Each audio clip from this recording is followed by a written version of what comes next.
Alpha King found his beta's daughter bleeding in the palace kitchen. The reason left him shaking. Harold Monroe knew power. He could command 1,000 wolves with a single word, could broker peace treaties that reshaped territories, could make grown alphas tremble with nothing but a look. But standing in his own palace kitchen at 3 in the morning, staring at a girl he'd barely noticed in 23 years, he realized he knew nothing at all. The winter solstice celebration had finally ended 2 hours ago, another night of diplomatic smiles and strategic toasts, another performance of the benevolent king, who had everything under control. Harold had retreated to his chambers exhausted, throat raw from pleasantries, only to find sleep impossible. The taste of expensive champagne had gone sour in his mouth, mixing with something he couldn't name. Unease, maybe. Or premonition. He'd come downstairs for water. Something simple. Something real. Instead, he found her. The kitchen was dark except for a sliver of moonlight cutting through the window above the sink. At first, Harold thought the room was empty, just shadows and the lingering smell of the night's feast. Then he caught it. Underneath the scent of roasted meats and winter spices, something sharper. Copper. Fresh blood. And beneath that, the acrid sting of rubbing alcohol. His wolf surged to attention, hackles rising. Who's there? Introduction. A sharp intake of breath from the corner. Near the pantry door, something moved, a figure hunched on the floor, silhouetted against the darkness. Small. Female. Trembling. Harold's hand found the light switch. The kitchen flooded with harsh fluorescent brightness, and the girl flinched like he'd struck her. She was pressed into the corner between the industrial refrigerator and the wall, one hand braced against the tile floor, the other clutching a blood-soaked towel to her back. Dark hair fell in a tangled curtain around her face. Her staff uniform, the plain gray dress all palace servants wore, was torn at the shoulder, hanging loose to reveal angry red welts disappearing beneath the fabric. Recognition hit him like a physical blow. Phoebe. Phoebe Ashford. His beta's daughter. The girl the pack whispered about in pitying tones. The beta's shame, they called her, though Harold had never understood why. She kept her head down, worked in the kitchens, stayed invisible. He'd probably spoken to her 3 times in as many years, and never more than a polite greeting in passing. She was invisible by design, he realized now. Someone had wanted her that way. Your Majesty. Her voice was barely a whisper, hoarse and shaking. I'm sorry. I didn't think anyone would. I'll clean up the mess. I'll go. Please don't tell. Don't tell who? Harold moved closer, his wolf clawing at his chest with sudden, violent urgency. Phoebe, what happened to you? Nothing. It's nothing. Kitchen accident, she tried to stand, but her legs buckled. The towel slipped. Harold caught her before she hit the floor, and that's when he saw it. The brand. Burned into the pale skin of her back, precise and deliberate, was his family crest. The Monroe royal seal, a crowned wolf beneath a crescent moon, rendered in silver that had seared through layers of skin and muscle. The edges were blistered and weeping, the wound fresh. Recent.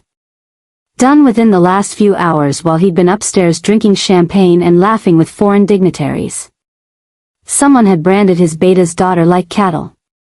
In his own palace. With his own seal.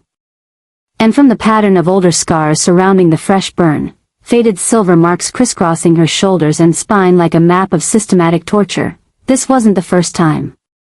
Harold's hands were shaking. His wolf was screaming for blood, for justice, for the throat of whoever had done this. But louder than the rage was a single, devastating realization that made his knees weak. He'd been blind. While he'd been playing king, someone had been waging a war in the shadows of his own home. And this girl, this invisible, silent girl who should have been protected by her father's rank and Harold's authority, had been fighting it alone. Phoebe. His voice came out rough, barely controlled. Who did this to you? She went rigid in his arms, and the scent of her fear, salt and copper and something floral underneath, lavender maybe, hit him like a drug. His wolf whined, confused by the sudden, overwhelming need to protect her, to wrap her in his scent until nothing could touch her ever again. Please. She was crying now, silent tears tracking through the dirt on her face. Please, Your Majesty, don't ask me that. Just let me go. Pretend you didn't see. I can't pretend. Harold's grip gentled, but he didn't release her. Couldn't. Every instinct he had was screaming that if he let her walk away now, she'd disappear. Vanish like smoke. And he'd never forgive himself. Someone burned my crest into your skin with silver. In my palace. While I was upstairs celebrating. His voice dropped to something dangerous, something that made nearby glasses rattle on their shelves. Tell me who. Phoebe's eyes, gray, he noticed for the first time, pale gray like winter frost, met his for just a second. And in that second, Harold saw everything she wasn't saying. The terror. The resignation. The absolute certainty that telling him the truth would only make things worse. I can't, she whispered. She'll kill my father. She'll. She stopped, hand flying to her mouth like she could shove the words back in. But it was too late. She. Harold's mind raced through the possibilities, eliminating options with brutal efficiency. Not his council, all men. Not the kitchen staff, they adored Phoebe, he'd seen it in passing, the way they tried to slip her extra food when they thought no one was looking. Not his father's old advisors, most of them were dead or retired. That left only one woman with enough power in the palace to operate with impunity. One woman who had access to the royal seal. One woman who'd been managing the household accounts for the past 5 years while Harold focused on territorial expansion and treaty negotiations. His stepmother. Kira Monroe. The realization hit him like ice water, followed immediately by a wave of nausea. His father's widow. The woman who'd been so helpful after his father's death, who'd insisted on taking care of the boring administrative work so Harold could focus on being king. The woman who'd been nothing but supportive and kind and he'd never questioned it. Never looked deeper. Never wondered why the beta's daughter worked in the kitchens instead of training for a leadership position. Never asked why Phoebe flinched every time Kira entered a room. God, he'd been such a fool. Phoebe. Harold shifted, cradling her more carefully, mindful of the wounds on her back. His alpha voice leaked into his tone, not a command, but close. Undeniable. Look at me. She did, reluctantly.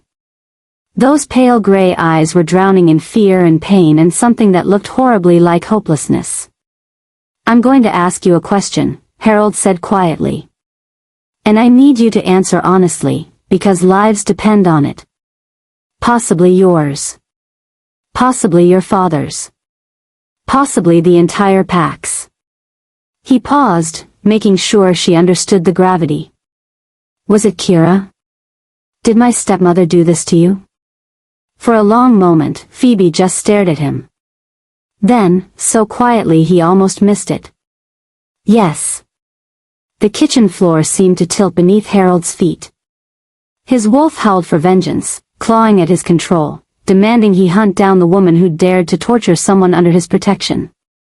But he forced himself to breathe, to think, to be the king his pack needed instead of the enraged alpha his wolf demanded.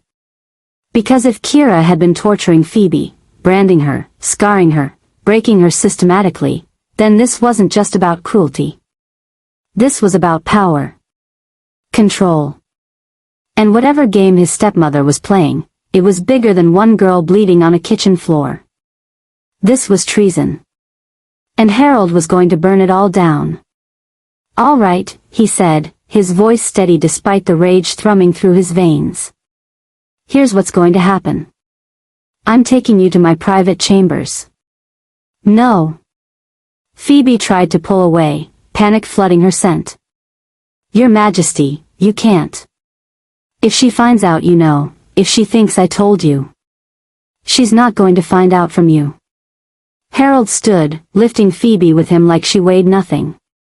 She was too light, he realized with another spike of fury. Malnourished. She's going to find out because I'm going to tell her. Right before I strip her of every shred of power she's stolen from this pack. You don't understand. Phoebe's voice broke. She has evidence. False evidence, but the pack will believe it. She'll say I stole from the treasury. That my father helped me. She'll have us both executed before you can.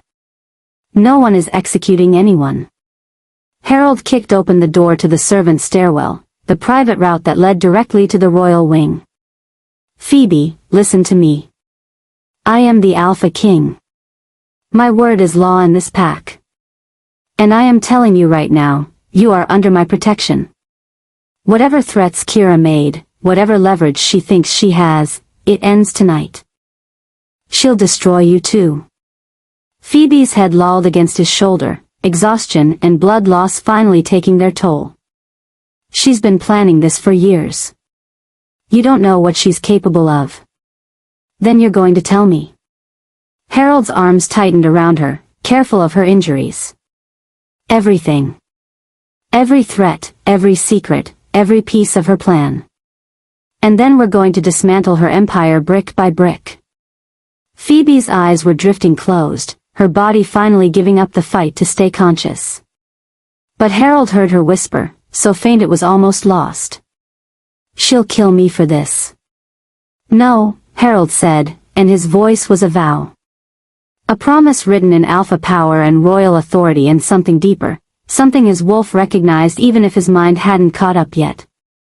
She won't. Because I'm going to kill her first. Chapter 1, The Mark of Betrayal. Harold's private chambers had never felt so vast and empty. He kicked the door shut behind him, still cradling Phoebe against his chest, and for a moment just stood there in the darkness, trying to process what he discovered in his own kitchen. The Beta's daughter. Branded with his family crest. Tortured systematically for God knew how long while he'd been completely oblivious. His wolf was still howling for blood, clawing at his control with a violence he hadn't felt in years. But he forced himself to breathe, to think past the rage. Phoebe needed medical attention. Everything else could wait. I'm going to set you down now, he said quietly, moving toward the sitting room. On the couch. I need to see how bad the wounds are. No. Phoebe's voice was weak but urgent, her fingers clutching at his shirt. Your Majesty, please. You can't get involved. If she finds out you saw, if she knows I was here. She's not going to know. Harold settled her carefully onto the leather couch, stomach down to avoid pressure on her back. And even if she did, what exactly do you think she could do about it? I'm the Alpha King, Phoebe. This is my palace. My pack. My authority. Phoebe laughed, a broken sound that had no humor in it. You don't understand. She's been planning this for years. She has evidence, documentation, witnesses, all fake, but the pack won't know that. One word from me and she'll have my father arrested for embezzlement. Executed for treason. Her voice cracked. Please. Just let me go back to the kitchens. Pretend you never saw me. I can't do that. Harold moved to the bathroom, returning with his personal medical kit and a basin of warm water. And I won't. Now hold still. This is going to hurt. He knelt beside the couch, carefully peeling away the torn fabric of her uniform. The damage was worse than he'd thought. The fresh brand, his family crest burned into her skin in precise, deliberate detail, was surrounded by older scars. Silver wounds that had healed badly, leaving ridged tissue and discoloration across her shoulders and down her spine. This wasn't punishment. This was systematic torture designed to break her spirit while leaving her functional enough to work. Harold's hands shook as he cleaned the worst of the burns with antiseptic. Phoebe bit down on a pillow to muffle her screams, her whole body rigid with pain. How long? His voice came out rougher than he intended. How long has she been doing this to you? 5 years. Phoebe's answer was muffled by the pillow. Since your father died. Since she took over the household accounts. 5 years.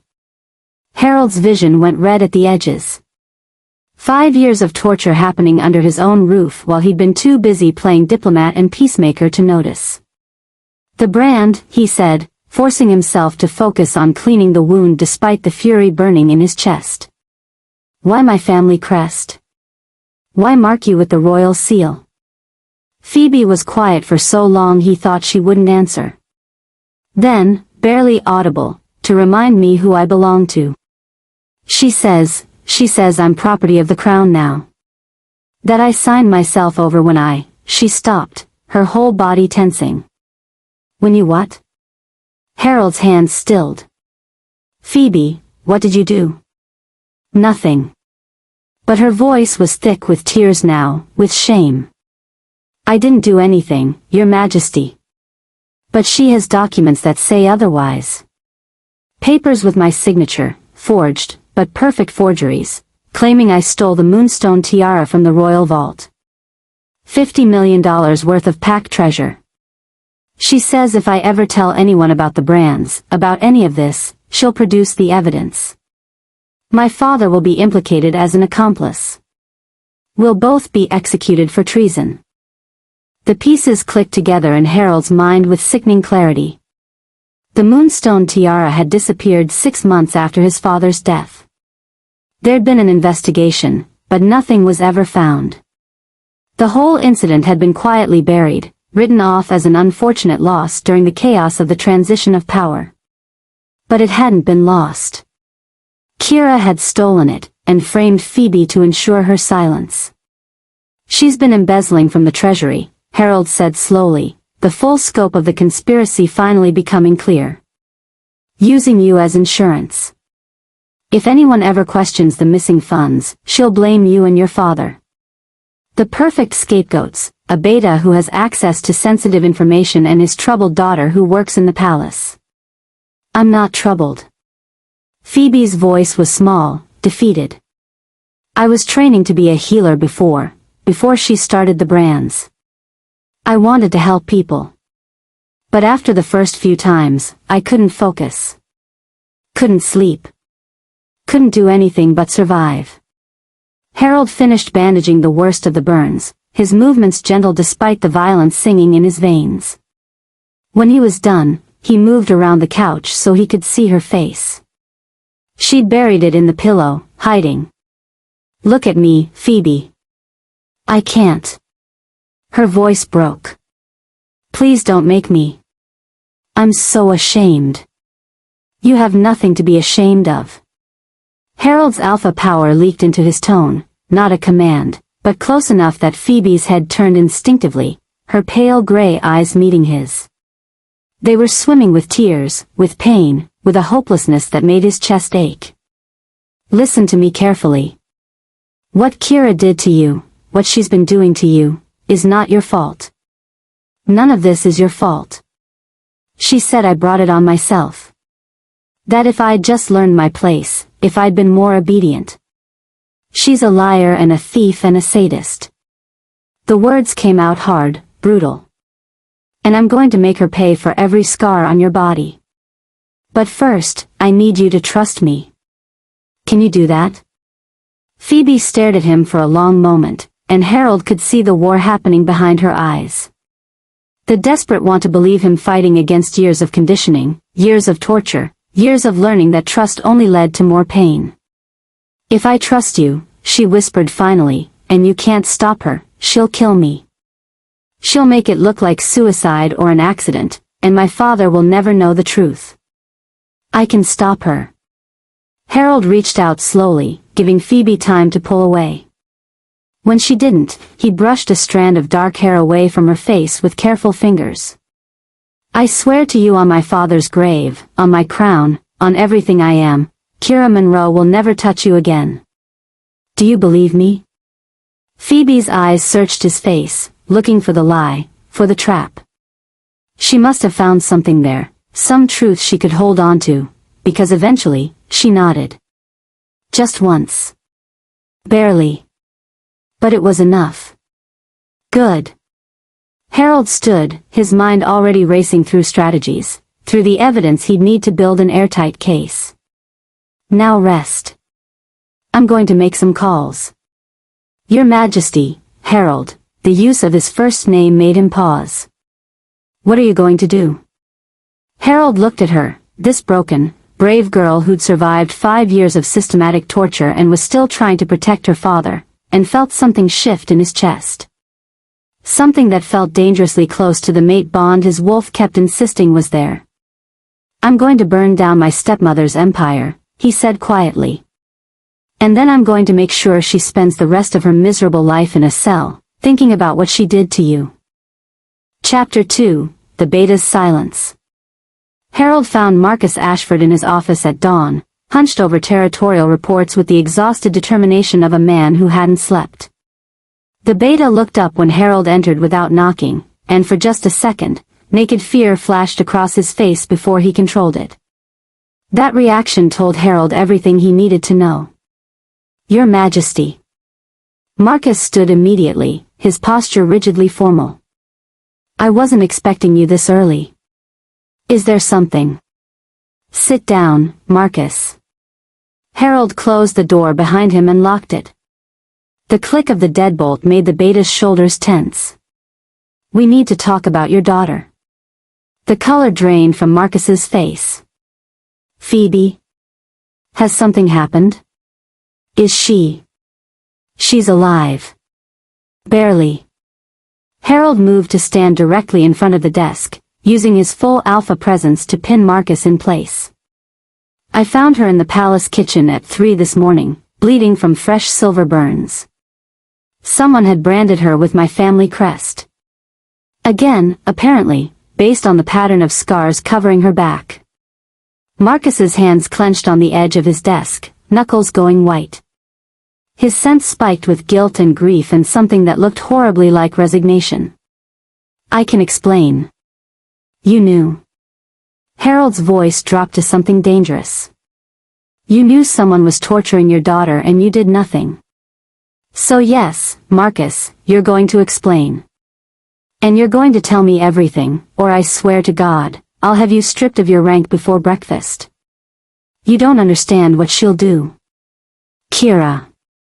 Harold didn't make it a question. My stepmother has been torturing your daughter for 5 years to keep you silent about something. So tell me, Beta, what exactly are you protecting her from?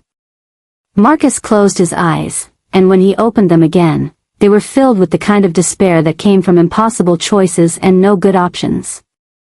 She'll kill Phoebe if I tell you. She's promised me that much. One word out of place and my daughter dies.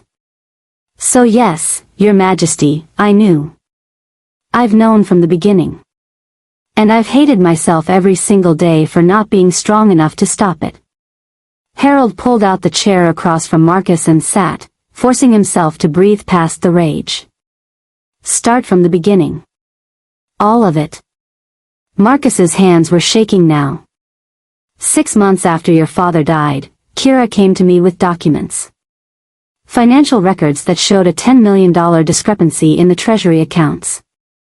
My signature was on the withdrawal authorizations, perfect forgeries, but I couldn't prove that. She said if I didn't cooperate with her for restructuring of the palace finances, she'd present the evidence to you. I'd be executed for embezzlement, and Phoebe would be implicated as my accomplice. So you agreed to cover for her actual embezzlement by taking the fall if anything was discovered. Harold's jaw clenched. What else? She wanted access to the sealed archives. The old bloodline records, the prophecies, everything from before your father's reign. Marcus's voice was hollow. I gave her the keys. Showed her how to navigate the system. And in return, she promised Phoebe would be safe. Clearly that was a lie. The brand started 3 months later.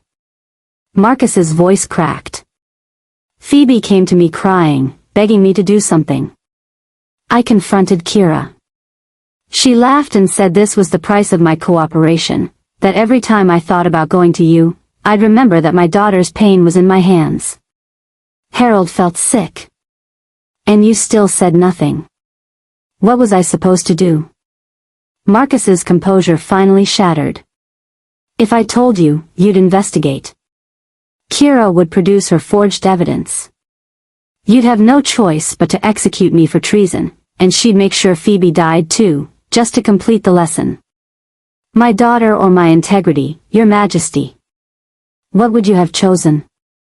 The question hit harder than Harold expected. Because he didn't know. Couldn't know until he was standing in that same impossible position. Why the bloodline records? He asked instead. What was she looking for? Marcus hesitated, then reached into his desk drawer and pulled out a folder. I made copies. Kept them hidden in case I ever found the courage to use them. He slid the folder across the desk. Kira was researching the Grey Fawn line. The old royal family that ruled before your ancestors took power 3 centuries ago. Harold opened the folder. Inside were photocopies of ancient texts, genealogies, and what looked like prophecies written in the old tongue. One passage was highlighted: when the Sunslayer wakes in chains of silver, the false crown will burn and the true bloodline will rise. I don't understand, Harold said slowly. The Grey Fawn line died out. There are no surviving heirs. That's what everyone thinks. Marcus's voice dropped to barely a whisper. But according to those records, there was one survivor. A daughter born to the last Grey Fawn queen before she was executed. The baby was hidden, placed with a loyal family to be raised in secret until it was safe to reveal her heritage. Harold's blood went cold. Phoebe. Her mother was a Grey Fawn descendant. I didn't know when I married her, the bloodline had been so carefully hidden that even she didn't know the truth. But Kira found the records. Found the proof that my daughter isn't just a Beta's child. Marcus met Harold's eyes, and there was fierce pride mixed with the grief now. She's the rightful heir to the throne. And Kira has been using silver to suppress her wolf, to keep her powers from manifesting, because a Sunslayer wolf could strip an alpha of their rank with a single command. The pieces fell into place with devastating clarity. The systematic torture. The obsessive need to break Phoebe's spirit. The brands that kept her weak and compliant. Kira hadn't just been covering up embezzlement, she'd been preventing a coup she couldn't control. How long have you known? Harold asked. Kira told me the day she showed me the forged financial records. She said if I ever tried to tell you, if Phoebe ever discovered her own heritage, she'd make sure we both died screaming. Marcus's voice was raw. So I kept silent. Watched my daughter suffer. Became the very thing I swore I'd never be, a coward who sacrificed his child to save his own skin. Harold stood slowly, the folder clutched in his hand. His mind was racing, recalculating everything he thought he knew about his stepmother, about pack politics, about the girl currently sleeping in his chambers who was apparently destined to take his throne. You're not a coward, Marcus. You're a father who was put in an impossible situation by a monster. He moved toward the door, then paused. Phoebe is under my protection now. King's sanction. That means Kira can't touch her without committing treason against the crown. And if she tries, if she so much as looks at your daughter wrong, I'll have her in chains before she can blink. Your Majesty, you don't understand what you're up against. Kira has been planning this for years. She has allies, resources, contingencies. So do I. Harold's smile was cold. And unlike her, I have the truth on my side. Plus a Sunslayer heir who's about to discover exactly what she's capable of. Marcus stood, hope and terror warring on his face. What are you going to do? I'm going to tell your daughter who she really is.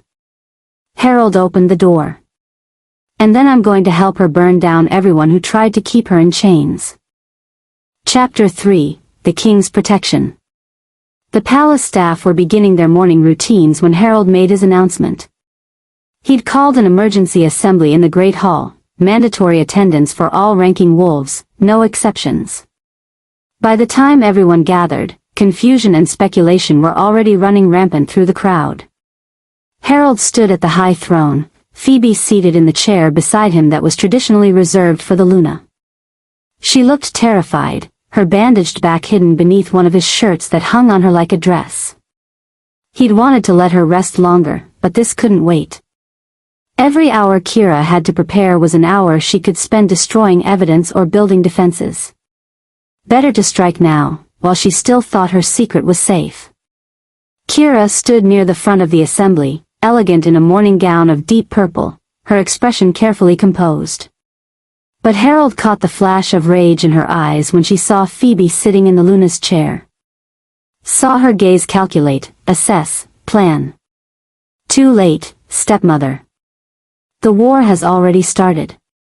Thank you all for coming on such short notice, Harold began, his voice carrying across the assembled pack with alpha authority.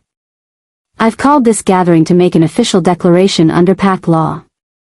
As of this moment, Phoebe Ashford is under King's protection. Gasps rippled through the crowd.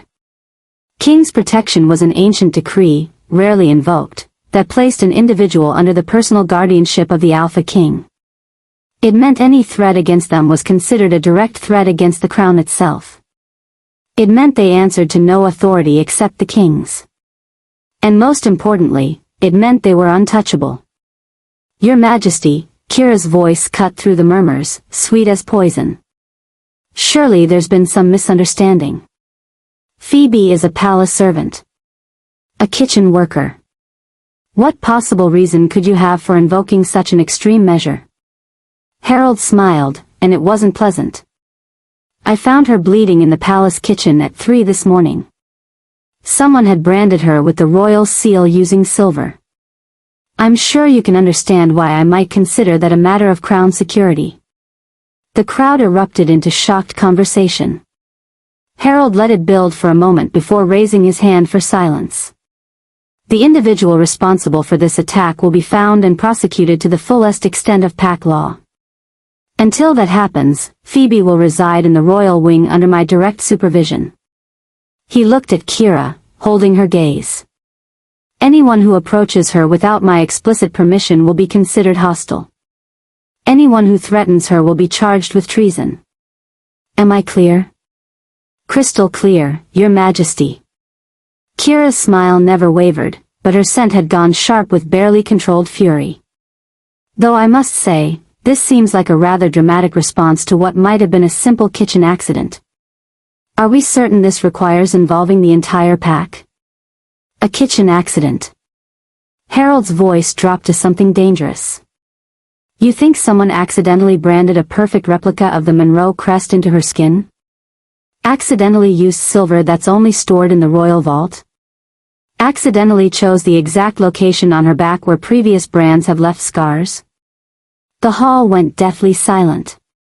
Every wolf was staring at Phoebe now, at the way she sat rigid in the Luna's chair, at the visible trembling in her hands.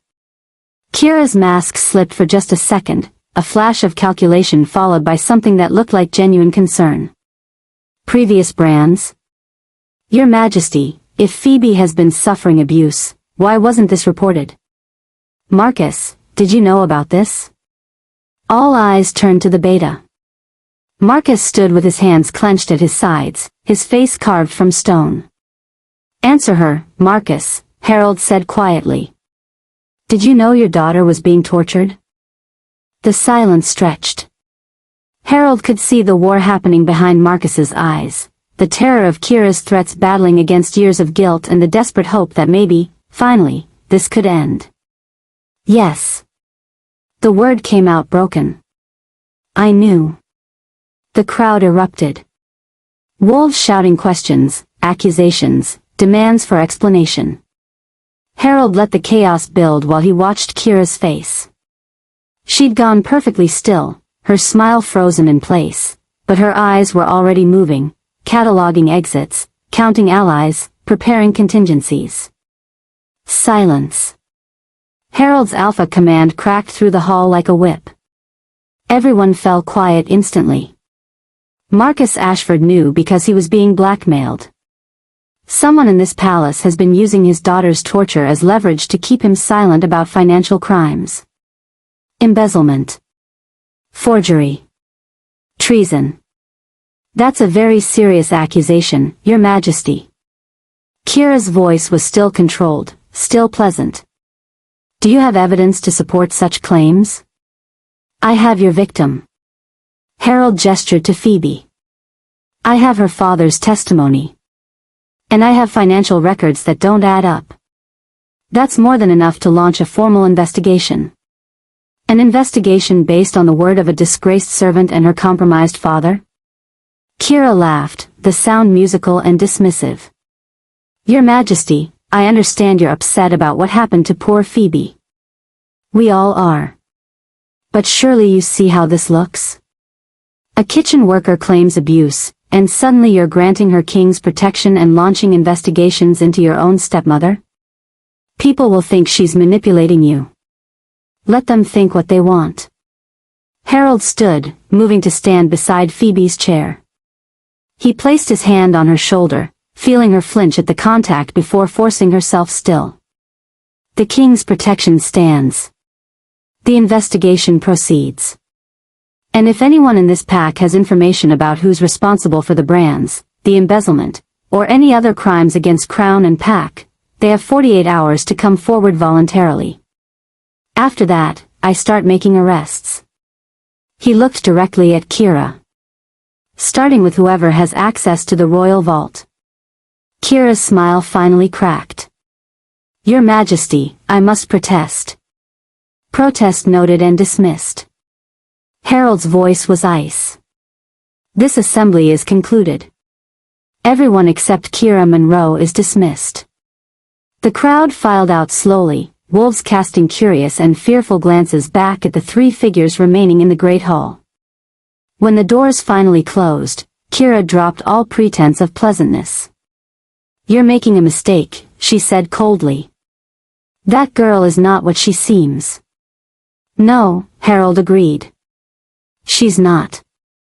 She's the heir to the Grey Fong throne. The Sunslayer bloodline you've been trying to suppress for 5 years.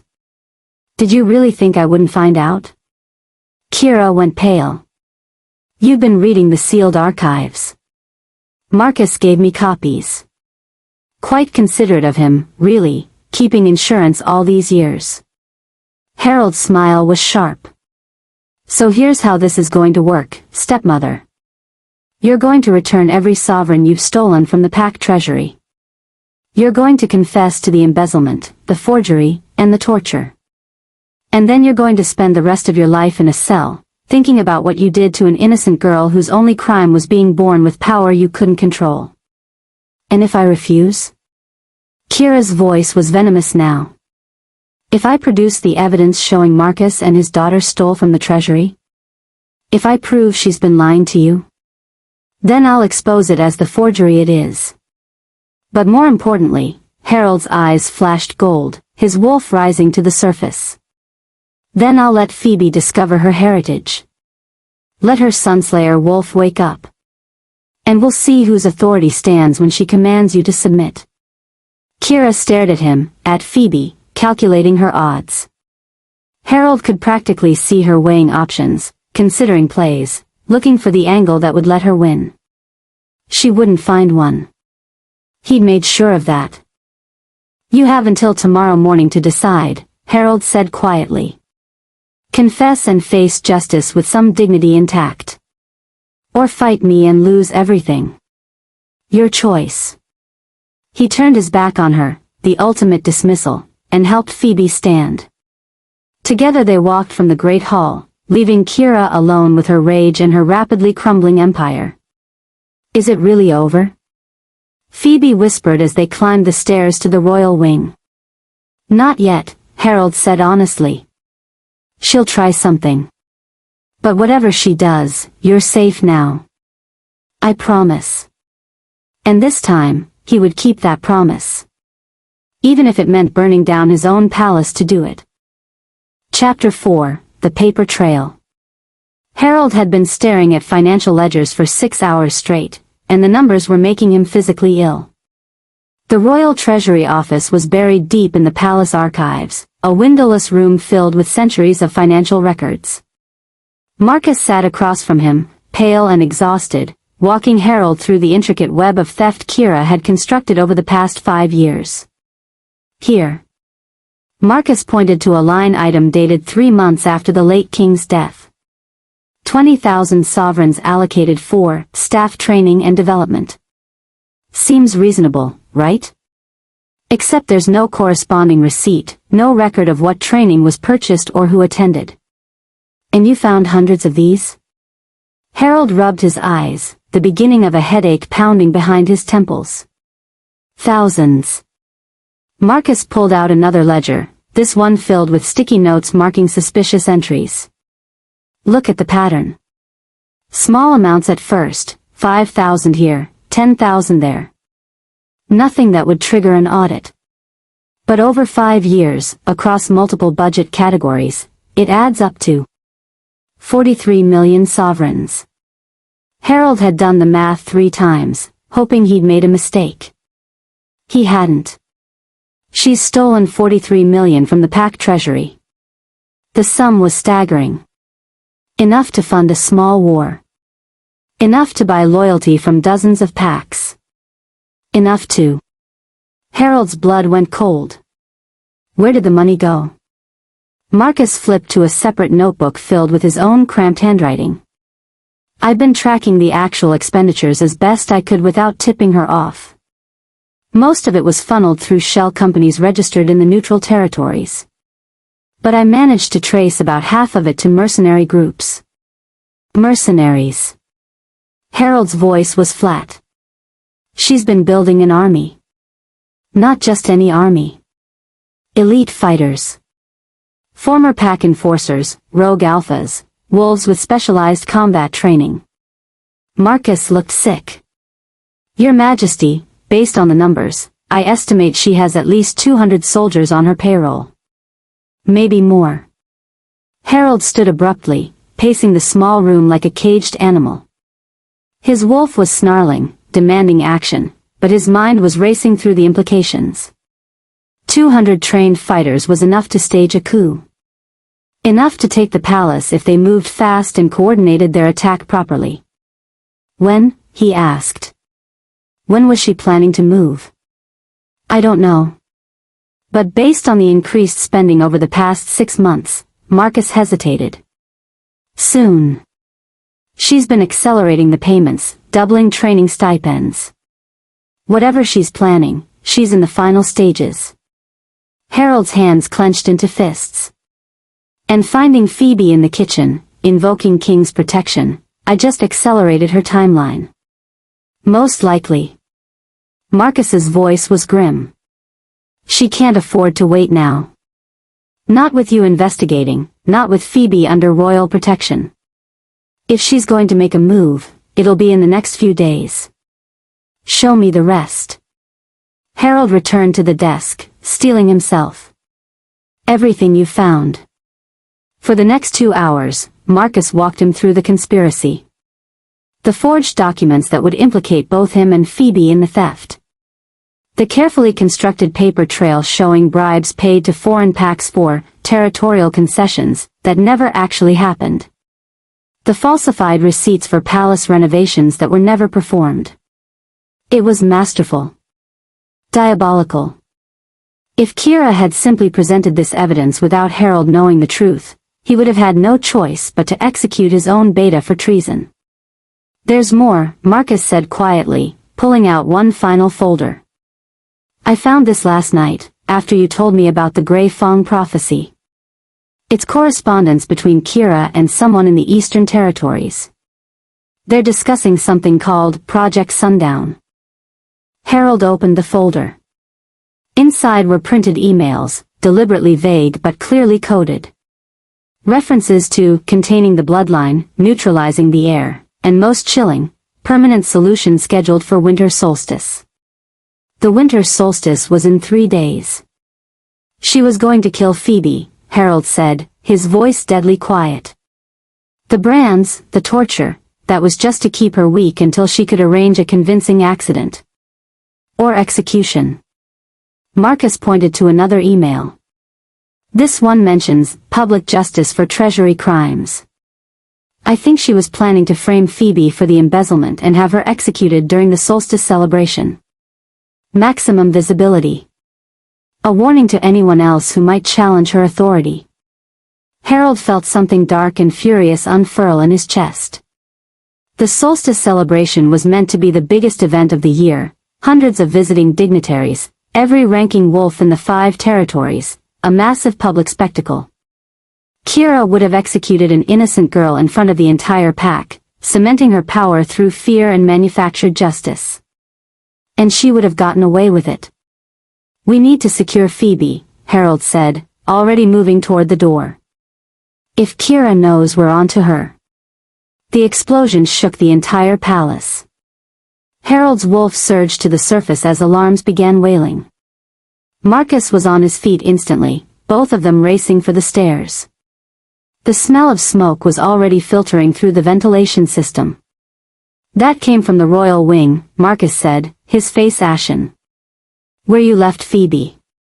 Harold was running before he consciously decided to move, taking stairs 3 at a time, his heart hammering with a terror he hadn't felt in years. He'd left her alone. He'd thought she was safe behind locked doors with royal guards stationed outside. He'd underestimated Kira's desperation. The royal wing was chaos. Smoke billowed from his chambers, palace guards rushing with water buckets, wolves shouting contradictory orders. Harold shoved through the crowd, his alpha command clearing a path. Phoebe. His voice cracked with panic. Phoebe. Your Majesty. One of the guards grabbed his arm. You can't go in there, the fire. Harold threw him off and burst through the door. The sitting room was engulfed in flames, the explosion having originated from what looked like his desk. But through the smoke and heat, Harold could see the bedroom door was still closed. Still intact. He crossed the burning room in seconds, kicked open the bedroom door, and found empty. The bed was made. The window was open. And on the pillow, written in Phoebe's handwriting on palace stationery, was a note. I'm sorry. She has my father. If I don't come to her, she'll kill him. Please don't follow.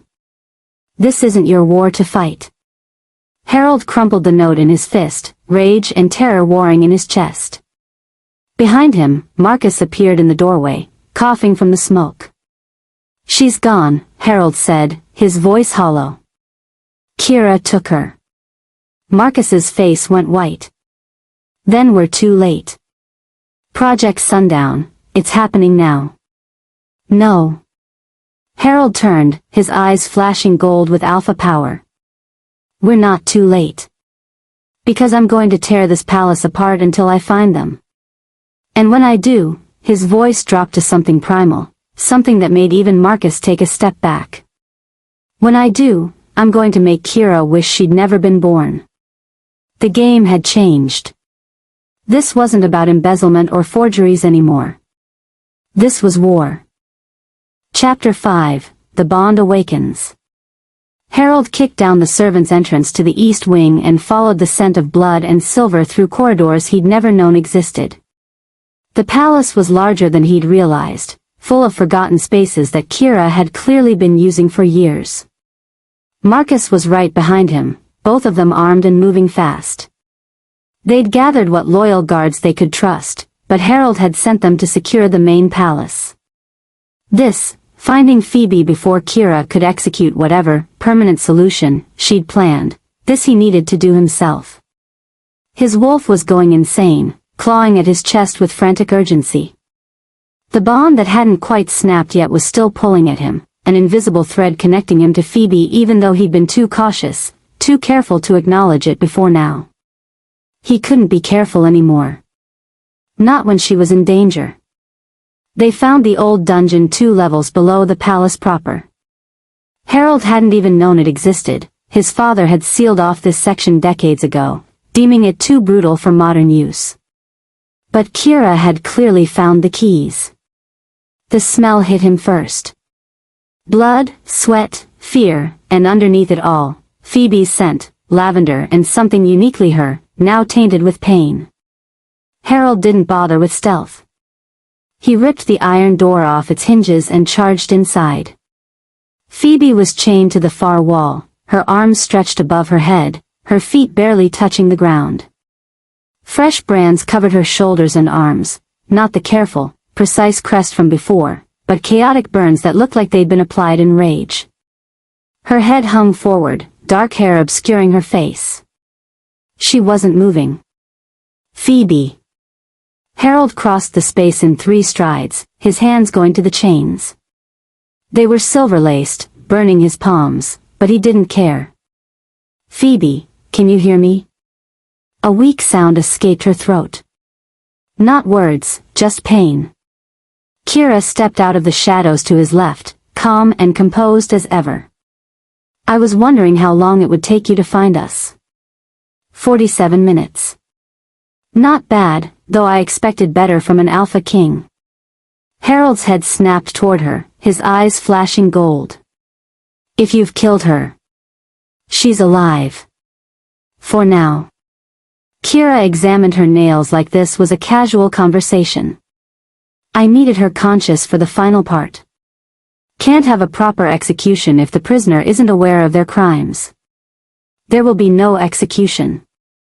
Harold turned back to the chains, searching for the release mechanism.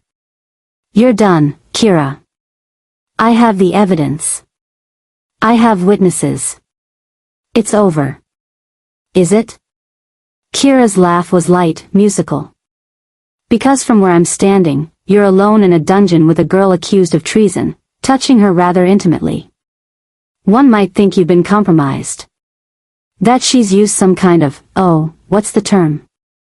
Omega seduction? To manipulate the Alpha King into protecting her. No one will believe that. Won't they? Kira moved closer, and Harold saw the mercenaries emerging from the other shadows. 6 of them, all armed. You invoked King's protection for a kitchen servant. You've been investigating your own stepmother based on her accusations. You're currently breaking silver chains with your bare hands to rescue her. It looks rather damning, don't you think? Harold finally found the lock mechanism. The chains released, and Phoebe collapsed into his arms. She was burning with fever, her skin slick with sweat, her breathing shallow and rapid. I've got you, he murmured, cradling her against his chest. I've got you, you're safe. Harold. His name was barely a whisper from her cracked lips. You shouldn't, you need to go. She'll kill you too. I'm not leaving you. You have to. Phoebe's eyes opened, those pale gray eyes now clouded with pain and fever. Please. I'm not worth dying for. I'm just. Harold pressed his hand to the worst of the burns on her shoulder, and the world exploded. The mate bond snapped into place with the force of a tidal wave. One moment Harold was himself, separate and whole. The next, he was drowning in Phoebe, her pain, her fear, her desperate self-loathing, her absolute certainty that she was worthless and broken and undeserving of rescue. And underneath it all, buried so deep he almost missed it, her feelings for him. Admiration and gratitude and something that felt dangerously close to love, all tangled up with the conviction that she would ruin him if he didn't let her go. The flood of emotion drove Harold to his knees. His hand was still pressed to her shoulder, and he could feel his alpha power responding instinctively to the bond, pushing through the connection, trying to heal her. The burns under his palm began to close. No, Phoebe gasped, trying to pull away even though she was too weak to move. No, Harold, you can't, the bond. It's already done. Harold's voice was rough, shaking with the intensity of what he was feeling through their connection. You're my mate, Phoebe. Fated mate. I can feel it. You can feel it. That's why you have to reject it. Tears were streaming down her face now. I'm accused of treason. I'm the beta's shame. If you bond with me, you'll be destroyed. Your reign, your authority, everything. I don't care about any of that. You should. Her voice broke. Harold, I'm trying to save you. Don't you understand? She'll use this against you. She'll say I seduced you, manipulated you, that you're unfit to rule because you chose a criminal over your pack. Everything you've built will fall apart. Harold moved his other hand to cup her face, forcing her to look at him. Do you really think I care about my reputation more than I care about you? You barely know me. I know enough. His thumb brushed across her cheekbone, wiping away tears. I know you're brave and selfless and stronger than anyone I've ever met. I know you survived 5 years of torture without breaking. I know you're trying to protect everyone except yourself. His voice softened. And I know that the thought of losing you makes me want to burn the world down. That's just the bond talking. No. Harold leaned closer, his forehead pressing against hers. The bond is just making me feel what was already there. I've been falling for you since I found you in that kitchen, Phoebe. Since I saw you trying to be invisible when you should have been standing in the light. I'll ruin you, she whispered, but he could feel her resolve crumbling through the bond. Then we'll be ruined together. Harold's hands moved to the remaining burns, his alpha power flooding through the connection, healing her. Please don't reject this. Don't reject us. I can't, his voice cracked. I can't lose you. Not now that I've found you. Through the bond, he felt her warring with herself. Felt her desperate desire to push him away for his own good, battling against her equally desperate need to accept what he was offering. Kira's voice cut through the moment like a knife. How touching. The Alpha King, brought to his knees by an Omega criminal. This will make an excellent story for the history books. Harold looked up, his eyes blazing gold. You're not writing any more history, Kira. It's over. Is it? She gestured to the mercenaries. Kill them both. Make it look like a murder-suicide. The disgraced Omega killed the king and then herself. Tragic. Romantic. And most importantly, convenient. The mercenaries raised their weapons. And Phoebe made her choice. I accept, she breathed against Harold's skin. I accept the bond. I accept you. The world exploded with light. It poured from Phoebe's body in waves, pure, solar, blinding light that sent everyone staggering backward. The remaining silver chains shattered like glass. The burns on her skin healed completely. And when the light finally faded enough to see, she was standing in Harold's arms with eyes that glowed like the sun at noon. The Sunslayer had awakened. And every wolf in the room, including Harold, felt the overwhelming urge to kneel.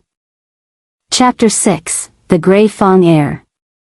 The light faded slowly, leaving Phoebe trembling in Harold's arms and every wolf in the dungeon on their knees, including the mercenaries who'd been pointing guns at them seconds ago. It wasn't submission to Harold's alpha authority.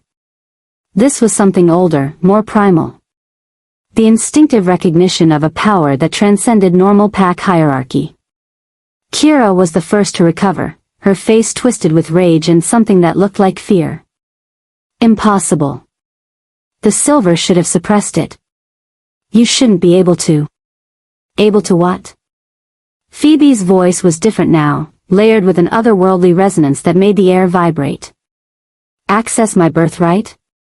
Claim what was stolen from my bloodline 3 centuries ago. Harold stared at her. This wasn't the broken, terrified girl he'd found in the kitchen. This was someone else entirely, someone ancient and powerful wearing Phoebe's face. "What's happening to you?" he asked quietly, his hands still supporting her even though she was standing on her own now. "I'm remembering." Phoebe's glowing eyes focused on him, and for a moment Harold saw double, the girl he knew overlaid with something vast and timeless. The bond broke through the silver poisoning.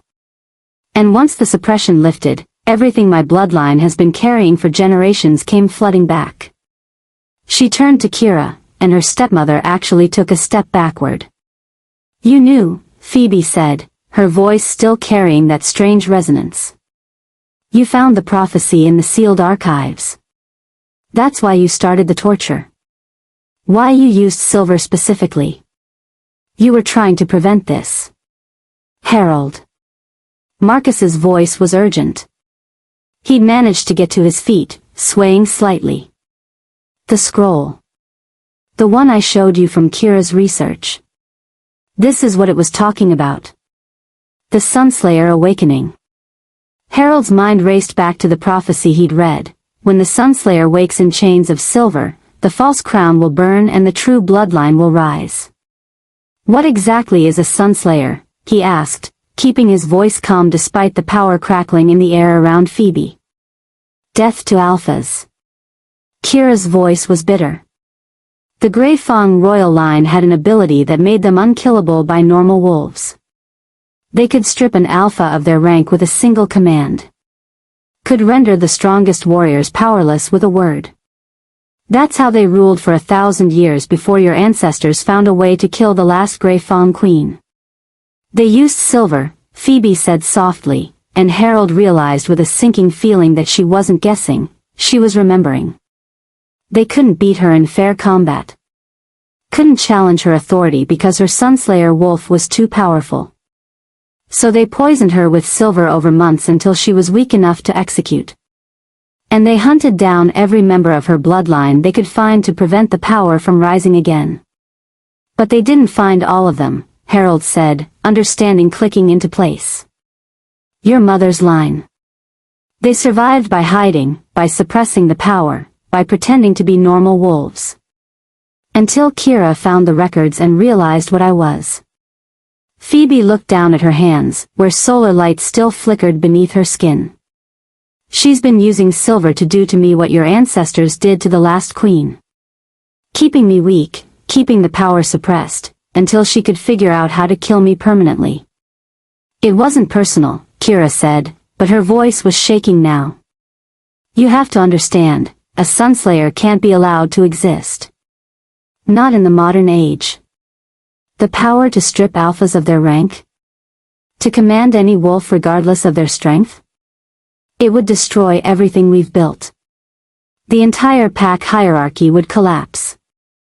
Or, Harold said quietly, it would force alphas to rule through wisdom and justice instead of brute strength. Which is exactly what you were afraid of, wasn't it? If Phoebe discovered her heritage, she could have stripped you of whatever borrowed authority you'd accumulated. Could have exposed your crimes without needing evidence or trials." Phoebe turned to him, her expression uncertain despite the power radiating from her. "Harold, I don't know how to control this. I can feel it, this ability to command, to compel obedience. Right now I'm holding it back, but if I lose focus, then you might accidentally strip me of my alpha rank?" Harold finished. He should have been terrified. Any sane alpha would be. But looking at Phoebe, at his mate, still trying to protect him even as she was discovering godlike power, he felt only a strange calm. "I trust you. You shouldn't. You don't know what I'm capable of. Show me." Phoebe's eyes widened. "What?" "If you're afraid of accidentally using this power on me, then use it intentionally. Right now. Let me feel what it is, so we both understand what we're dealing with." Harold held her gaze steadily. "I trust you to give it back." "Your Majesty, that's insane," Marcus started, but Harold raised a hand. "Phoebe. Try. She stared at him for a long moment. Then, carefully, she spoke with that resonant voice, "Kneel." The command slammed into Harold like a physical force. His alpha power, the authority he'd been born with, trained his entire life to wield, simply dissolved. One moment he was the Alpha King, apex predator, ruler of 5 territories. The next he was on his knees before his mate, completely unable to resist. It should have been humiliating. Terrifying. The loss of everything that made him who he was. Instead, Harold felt relief. Because Phoebe was looking at him with absolute horror, tears streaming down her face as she immediately said, "Rise. I give it back. Rise, please, I'm sorry." The authority flooded back instantly, his alpha power restored as if it had never left. Harold stood slowly, his knees shaking slightly from the intensity of what had just happened. "You gave it back," he said wonderingly. "Of course I gave it back." Phoebe was crying openly now. "Did you think I'd just steal your power and keep it?" "Harold, I would never." "I know." He pulled her into his arms, holding her tight despite the solar energy still crackling around her. "That's why I told you to try. Because I knew you'd give it back. Because you're not the monster Kira's been treating you like." Through the bond, he felt her breaking, all the fear and self-loathing she'd been carrying finally cracking open. She buried her face in his chest and sobbed while he held her, one hand stroking her hair, murmuring reassurances. Kira was still standing across the dungeon, her face pale. "You're a fool," she said to Harold. "You've just proven that she can strip you of your power whenever she wants. You've made yourself vulnerable to my mate?" Harold's voice was cold. "Yes. That's what the mate bond means, Kira. Mutual vulnerability. Mutual trust. Mutual strength." He looked at Phoebe. "And you've just proven that it works. That the Sunslayer power doesn't corrupt when it's wielded by someone with a conscience." "The prophecy," Marcus said quietly. He'd picked up a piece of paper from where it had fallen during the light explosion, more of Kira's research. "It says more than what I showed you before. When the Sunslayer wakes in chains of silver, the false crown will burn and the true bloodline will rise. Not to rule through fear, but to rule beside the one who sees her light." Harold felt Phoebe go still in his arms. "Beside," she whispered. "Not instead of. Beside." "The prophecy isn't about you taking my throne," Harold said, understanding flooding through him. "It's about us ruling together. Sun and moon. Equal partners." "That's not how pack hierarchy works," Kira started. "Then maybe it's time pack hierarchy evolved," Harold interrupted. He looked at his stepmother with cold finality. "You tried to kill a queen to protect a broken system. Now you'll face justice under a better one." Chapter 7, The Winter Queen's Power. The palace physicians declared Harold poisoned at dawn. He'd collapsed during the emergency council meeting he'd called to formally charge Kira with treason. One moment he was presenting evidence of embezzlement to the assembled territorial alphas, the next he was on the floor, convulsing, foam flecking his lips.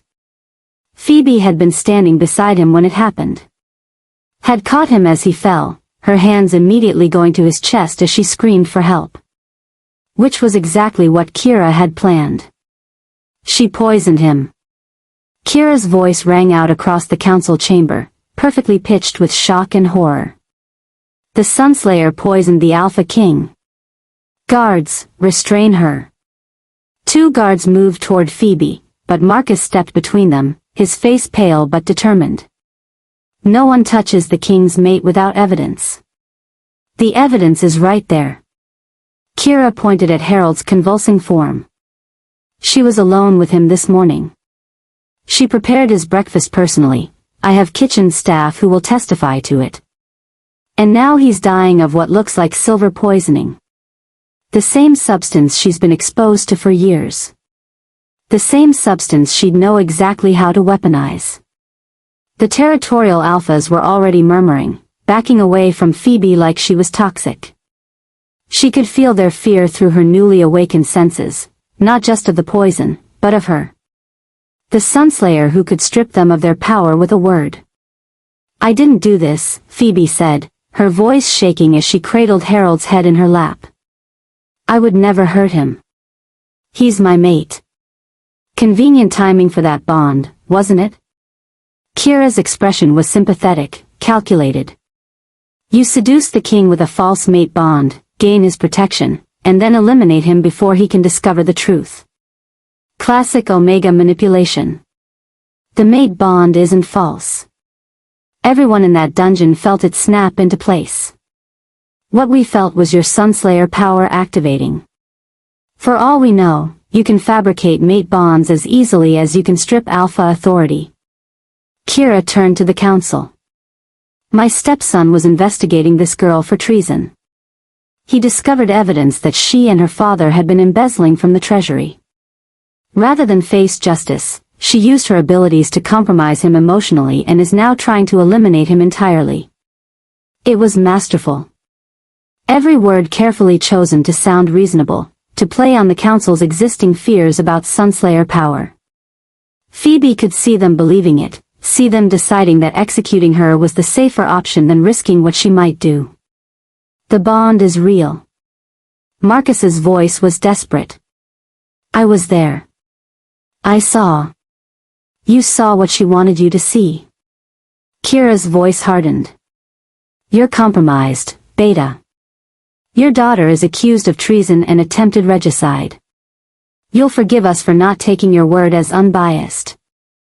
Harold convulsed again in Phoebe's arms, his skin burning with fever. Through their bond, she could feel him fighting, his alpha constitution battling whatever poison was in his system. But it wasn't enough. He was dying. Please, Phoebe whispered, her hands glowing with solar light as she tried to push healing energy through their connection. Please don't leave me. Harold, stay with me. How touching.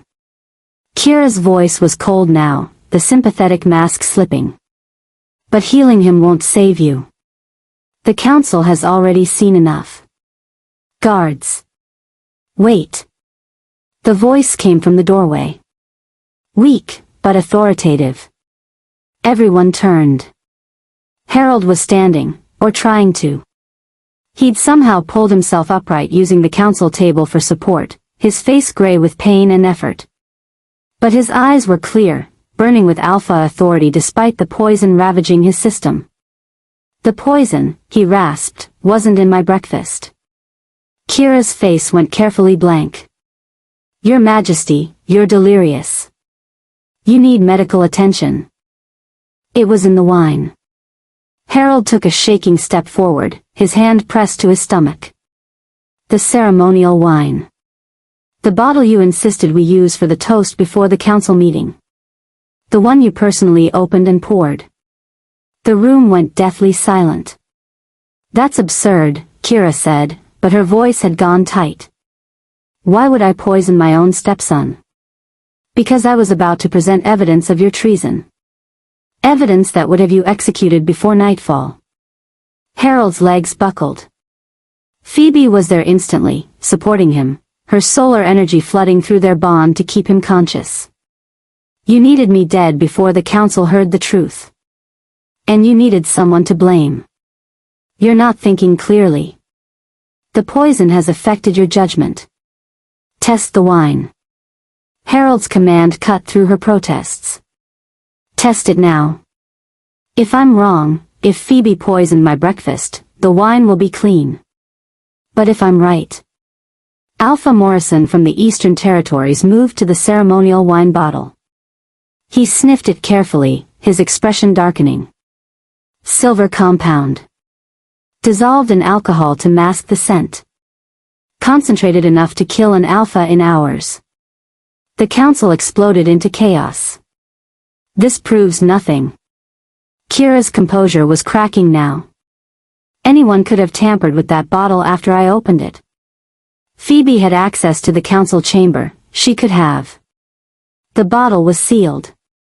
Morrison held it up, showing the wax stamp. Your personal seal, Lady Kira. Unbroken until you opened it yourself, in front of 24 witnesses, and poured the wine with your own hands. Kira's face went white. You poisoned me, Harold said, his voice gaining strength as Phoebe's healing energy continued to flow through him. You framed Phoebe. And you did it in front of the entire Territorial Council because you thought you could control the narrative. Thought you could use their fear of Sunslayer power to have her executed before anyone questioned your story. It would have worked too. Kira's mask finally shattered completely, rage and desperation flooding through. If you just died like you were supposed to. If that Omega hadn't been pumping you full of her unnatural power. She stopped, realizing what she just admitted. The council was backing away from her now, hands going to weapons, alphas positioning themselves between Kira and their king. Kira Monroe, Harold said formally, though he was still leaning heavily on Phoebe. You are hereby charged with attempted regicide, conspiracy to commit treason, embezzlement of crown funds, torture of a royal heir, and conspiracy to commit murder. How do you plead? For a moment, Kira just stood there, trapped and desperate. Then her hand went to her jacket, pulling out a small silver knife. If I can't have the throne, she hissed, neither can that abomination. She lunged at Phoebe. Harold tried to move, tried to put himself between his mate and the blade, but he was too weak, too slow. Phoebe's eyes blazed with solar light. Stop. The command hit Kira like a physical wall. She froze mid-lunge, the knife inches from Phoebe's throat, her whole body locked in place by Sunslayer power. Drop the weapon. Kira's fingers opened. The knife clattered to the floor. Kneel. Kira's knees buckled, forcing her into a position of submission before the girl she'd tortured for 5 years. Phoebe stood slowly, still supporting Harold with one arm, her other hand glowing with barely contained power.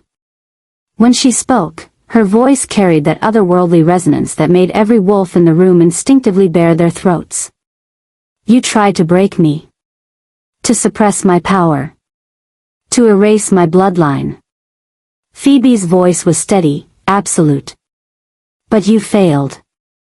And now you'll spend the rest of your life knowing that the abomination you tried to destroy is the one who showed you mercy.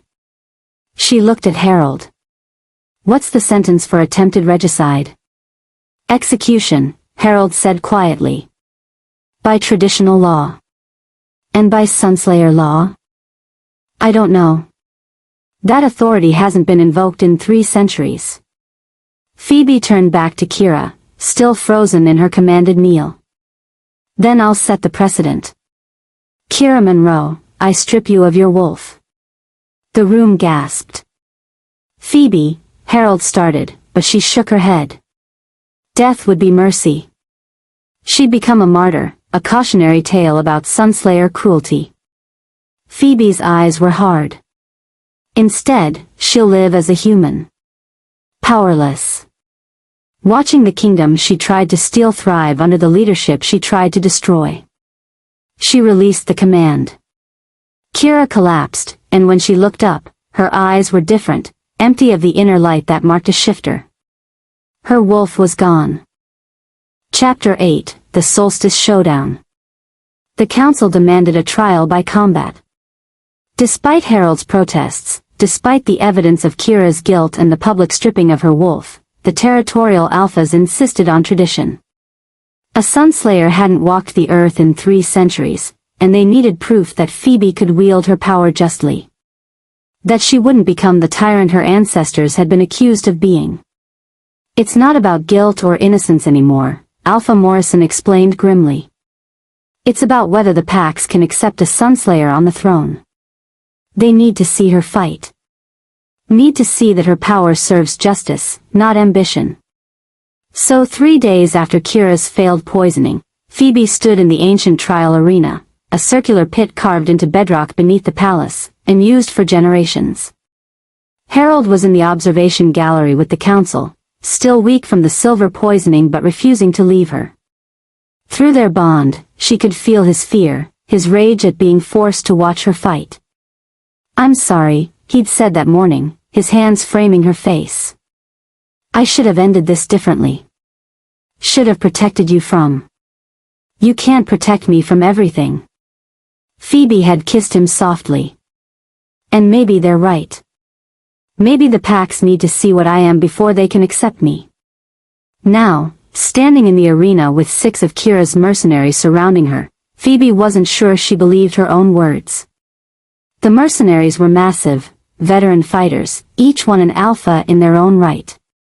Kira had hired them with stolen crown funds and promised them immunity if they killed the pretender queen. Even stripped of her wolf, even imprisoned, Kira had managed to set one final trap. The arena master's voice echoed through the pit. "Trial by combat. 6 against 1. The accused may yield at any time." "She won't get the chance," the largest mercenary growled. He was easily 7 feet tall, scarred and brutal. "Sunslayer bitch dies today." They attacked as one. Phoebe's Sunslayer instincts kicked in immediately. She could see them moving in slow motion, could track every muscle twitch, every shift of weight. Her power wanted to simply command them to stop, to kneel, to submit, but that would prove the council's fears right. Would make her look like a tyrant who controlled wolves like puppets. So instead, she fought.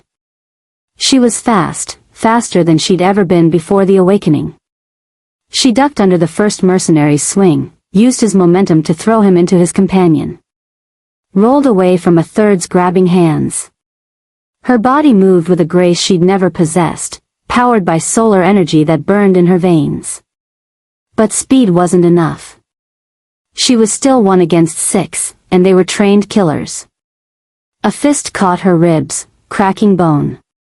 She gasped, stumbling. Another mercenary grabbed her hair, yanking her head back. She felt a blade press against her throat. "Not so powerful now, are you?" he hissed in her ear. Just another weak Omega playing at being a queen. Through the bond, Phoebe felt Harold's anguish. Heard him shouting something at the council, demanding they stop the trial. But the rules were absolute. Once begun, trial by combat could only end in victory, death, or surrender. And Phoebe refused to surrender. She'd spent 5 years being beaten, branded, broken by people who thought her weakness made her worthless. She'd survived Kira's torture. Survived her father's helpless guilt. Survived being invisible and forgotten and treated like property. She was done being a victim. "You're right," she said quietly. "I'm not powerful." The mercenary laughed. "Finally, some sense. I'm something worse." Solar light exploded from her body. Not the gentle glow from the dungeon when the bond had snapped. This was pure, blinding radiance, the full fury of the Sunslayer bloodline unleashed for the first time in 300 years. The mercenaries screamed, dropping their weapons to cover their eyes, but the light was everywhere, inescapable. Phoebe rose, the blade falling away from her throat as the mercenary holding her staggered backward. She could feel her wolf now, not the suppressed, broken thing it had been under silver torture, but a massive presence of solar fire and ancient power. The Sunslayer. "You wanted to see what I am?" Her voice carried that otherworldly resonance, echoing through the arena. "I am the heir to the Grey Fong throne. I am the bloodline your ancestors tried to erase because they feared what we represented. I am power that answers to justice, not violence. And I am done being afraid." The light intensified. The mercenaries were on their knees now, blinded and disoriented. Phoebe could have killed them easily, could have commanded them to turn their weapons on each other, could have stopped their hearts with a word. Instead, she spoke with absolute authority: "Yield." One by one, they dropped their weapons. One by one, they submitted, not because she'd forced them, but because they recognized something in her power. Something their wolves instinctively understood even if their human mind struggled. This wasn't dominance through strength. This was leadership through absolute conviction.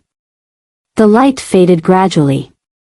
Phoebe stood in the center of the arena, unmarked except for the bruising from that single hit to her ribs. The 6 mercenaries knelt around her in a circle, heads bowed, utterly defeated without her having killed a single one. The arena fell silent. Then, from the observation gallery, Harold stood. His voice rang out clear and strong despite his still healing body. The trial is concluded. The accused has proven her worth. He looked at the assembled council. Any objections? The territorial alphas were staring at Phoebe with expressions ranging from awe to terror to something that might have been hope. Alpha Morrison was the first to speak. No objections, Your Majesty.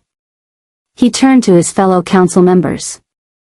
The Sunslayer has demonstrated restraint, mercy, and justice. She could have slaughtered these mercenaries. Instead, she gave them the chance to yield. He paused. That is the mark of a true leader. One by one, the other alphas nodded their agreement. Phoebe felt her knees go weak with relief. Through the bond, she felt Harold's pride, his love, his absolute conviction that she was magnificent.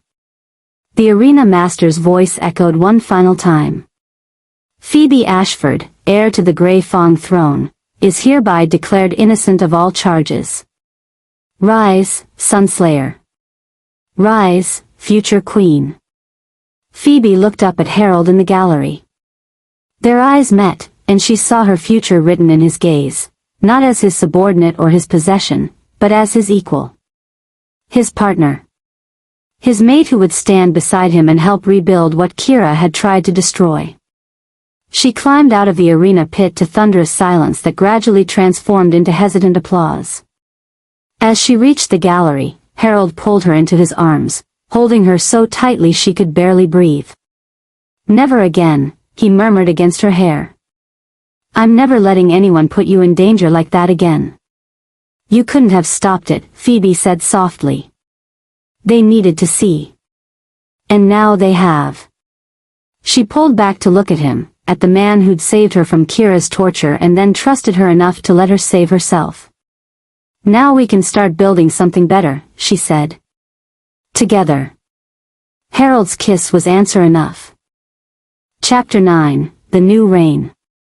The coronation took place 3 weeks later, on the winter solstice, the same day Kira had planned to execute Phoebe in front of the assembled territories.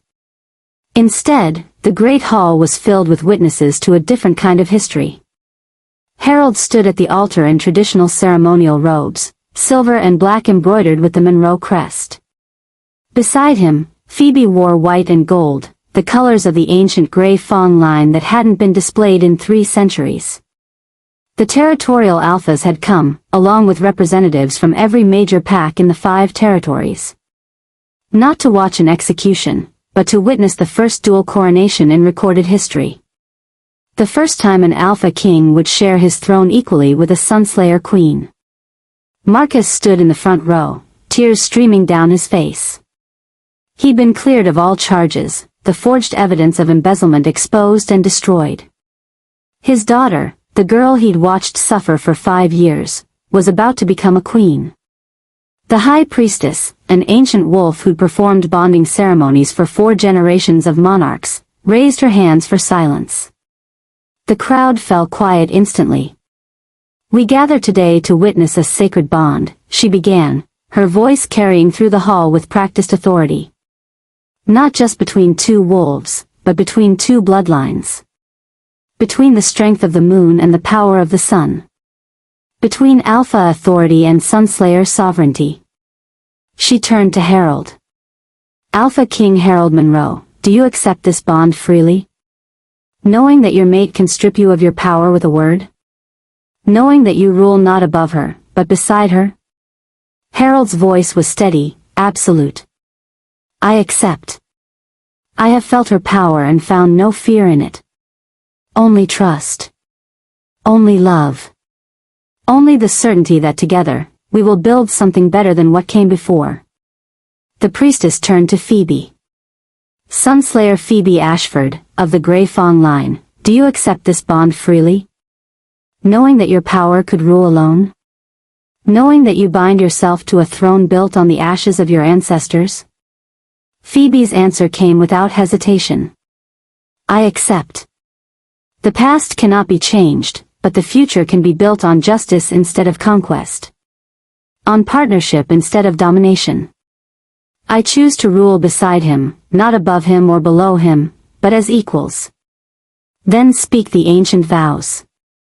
Harold took Phoebe's hands, careful of the scars that still marked her wrists, scars she'd chosen not to heal completely, saying they reminded her where she'd come from.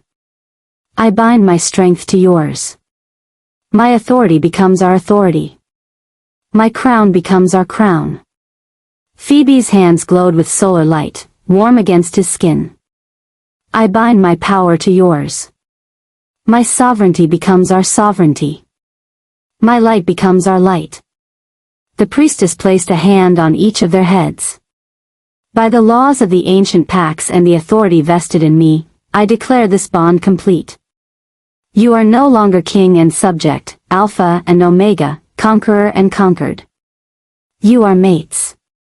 Partners. Equal rulers of the 5 territories.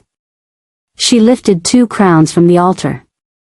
The traditional silver crown of the Monroe line went on Harold's head. The second crown, newly forged from gold, embedded with stones that caught and reflected light like small suns, went on Phoebe's. I present to you, the priestess's voice rang out, King Harold Monroe and Queen Phoebe Monroe, the sun and moon of the United Territories. The hall erupted in applause and howls. Every wolf present felt it, the shift in power, the balance that had been restored, the sense that something fundamentally broken had finally been made whole. Harold pulled Phoebe close, their foreheads touching as solar light and alpha power swirled around them in a visible manifestation of their bond. Through their connection, he felt her joy, her relief, her lingering disbelief that this was real. Still think you're going to ruin me, he murmured against her lips. Every day, she whispered back. But I'll put you back together every night. Deal. They kissed, and the crowd's cheers grew louder. When they finally pulled apart, Phoebe was laughing, the sound bright and free, nothing like the broken girl he'd found bleeding in the kitchen. Your Majesties. Alpha Morrison approached the altar, bowing deeply. If I may, the Council has voted unanimously to support the new dual sovereignty. We believe this alliance between the Moon and Sun bloodlines will usher in an era of unprecedented stability and justice. Thank you, Alpha Morrison. Harold inclined his head.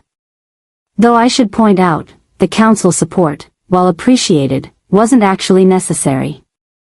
We weren't asking permission.